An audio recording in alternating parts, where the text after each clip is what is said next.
Black Power. In one of the meetings we went to last week, we learned back in the 1990s there were over 700,000 black people living in the city of Los Angeles.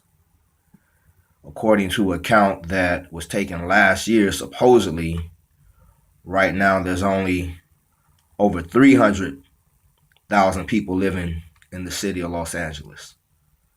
So, where we've seen pretty much all other peoples and their populations increase, our population has been dramatically decreased. And again, for a lot of reasons we've been pointing out, namely the genocide and gentrification by multiple means that is continuing. Um, you look in surrounding cities like Inglewood, Compton, other areas where we had high percentage of black people, you can also see the same effect has taken place. And, even if you go back to the 80s, you'll probably see an even more dramatic increase or decline in our numbers here in South Central, inner city LA County. But that is why we put ending genocide number one on our agenda. As of this point this year, there's been 267 people killed by police. And those numbers do represent people of all races, backgrounds, and it is a national number. It's not reflective of what's happening here in LA, Inglewood. But again, the LAPD is the most murderous police force in this nation. And there's been no accountability. There's been no measures taken that shows that situation is about to change. Again, they say they want the people to trust them more, but you can't trust people who are killing you and get to kill you for any and every reason, and they're not held accountable. They constantly lie about what's going on. They refuse to disclose what's going on. So again, realistically, there's not an issue of trusting them, but there's an issue of us working with each other to empower and prepare ourselves to protect ourselves, to preserve our existence. Brothers and sisters, I come from a family of women who fight physically, mentally, spiritually. So, that's why, as a lot of women say, they don't want to be looked at as the damsels in distress. Again, it's moving on that idea and preparing yourself, to intervene. One of the reasons that really stuck out to me this past week is when we saw the video of the sister being jumped by the two Koreans back east, and you hear at least two different sisters standing there videotaping it, neither of which intervened on the sister's behalf. But you saw the Korean woman for sure got involved. She didn't stand there and watch her husband, her man. Her man's fighting a woman, and she still intervened and helped jump, and you could see she knew how to fight. While her husband had the sisters one arm, even had her in the headlock, the woman went and secured the woman's other arm to make sure she couldn't use it to damage her husband.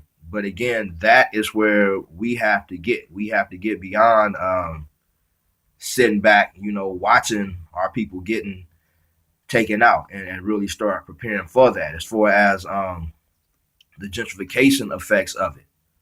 Again, from the so-called lower classes to the so-called upper classes, everyone is being displaced. Unfortunately, those who feel they are secured are fools. The predator and the whole nature of white capitalism, it takes out its own sooner than later.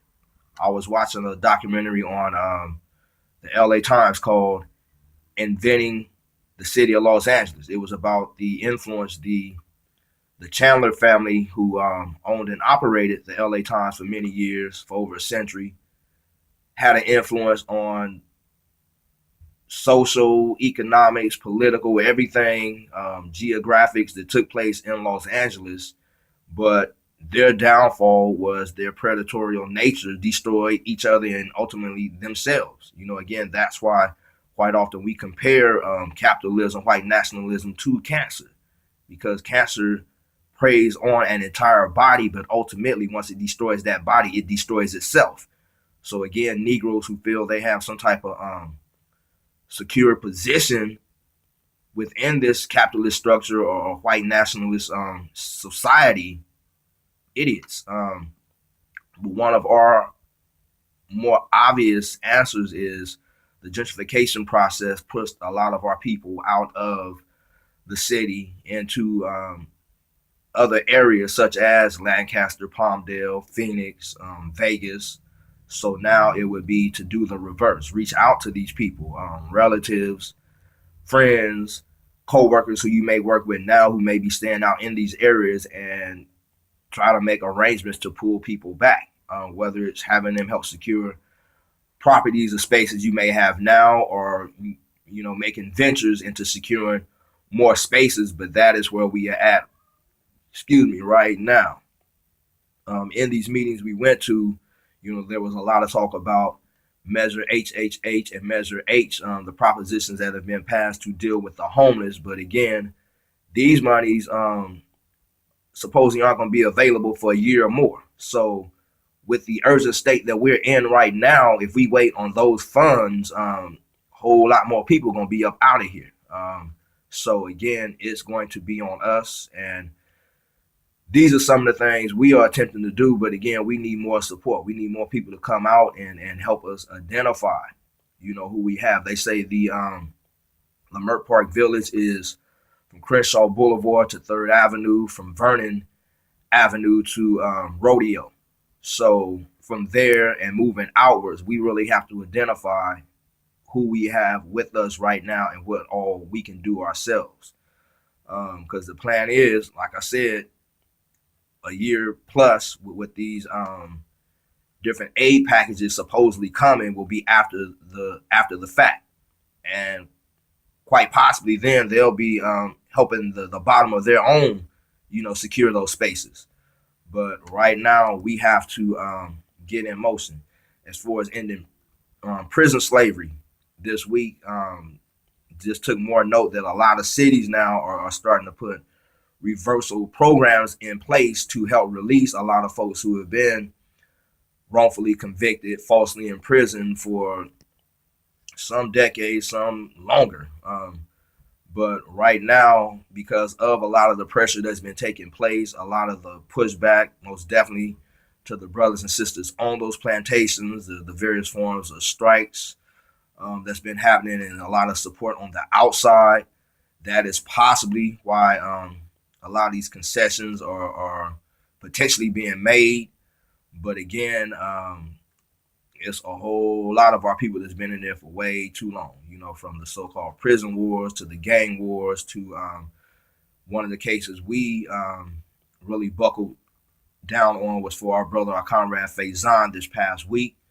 The LA County DA has what they call a conviction review unit who right now is looking at his case. So we are asking for all people to help us in advocating for his release. He was falsely imprisoned and has been in prison for over 10 years now.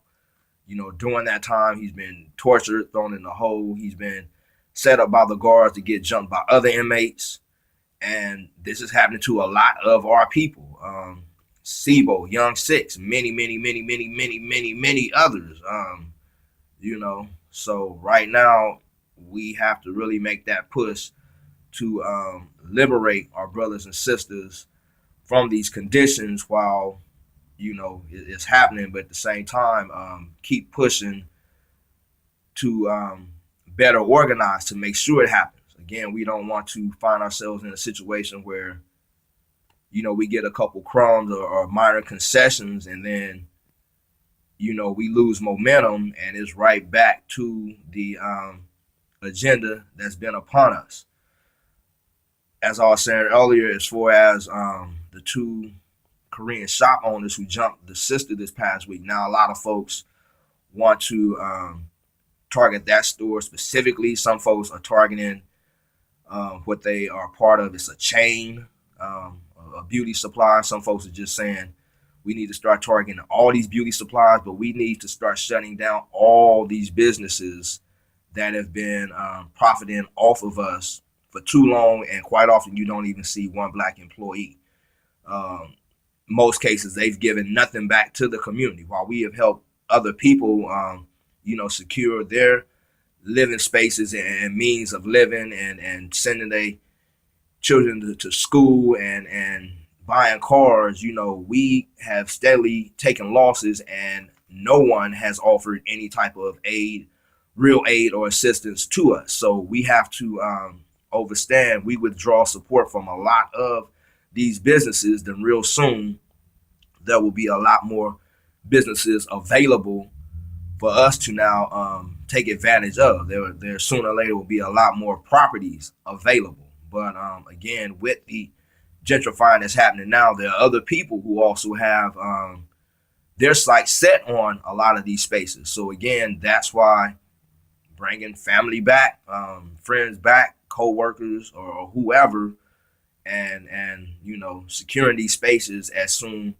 as possible. The push for naming our community most definitely is stepping up. Again, we see folks who have moved forward with this whole idea of a Leimert Park village in a lot of ways are attached to the city's interests, the corporate interests. So most definitely identifying who we are, and claiming our grounds. Literally, the time is right now. Little Africa, Africa Town are names that have been suggested for the community. Kamathi Park, most definitely for the actual park, but again, spreading on past that immediate village area. But all the freeways right now in which a lot of our people are contained, we really have to reach out and identify who's who, where we at, and build from there. The meetings that are taking place, a lot of these meetings right now, get involved. That operating from within those aren't necessarily any real solutions for us, but at least identifying the resources that are becoming available, identifying the people who are helping these agendas get carried out against us, whether it's the genocide, the gentrification, the prison enslavement, making it hard for us to own and operate businesses, having our own residences within our communities. We have to identify these individuals and figure out ways to counter what they are doing. Locally, I'm including information on a few meetings that are coming up this week. One in the jungles, another one will be the one in the jungles, I think, is Tuesday evening. And then next Saturday, it'll be another one in the Vision Theater, but they charging for that one. But, we from the community, they talk community business, so folks be there. But right now, that's where it's at. Today, we will be back in Leimert Park, breaking bread with the community. Got other folks who are looking to join us today, so we most definitely looking forward to that. But y'all, we really got to get active in our communities and figure out how not only securing what we have right now, but building on that. All power to the people.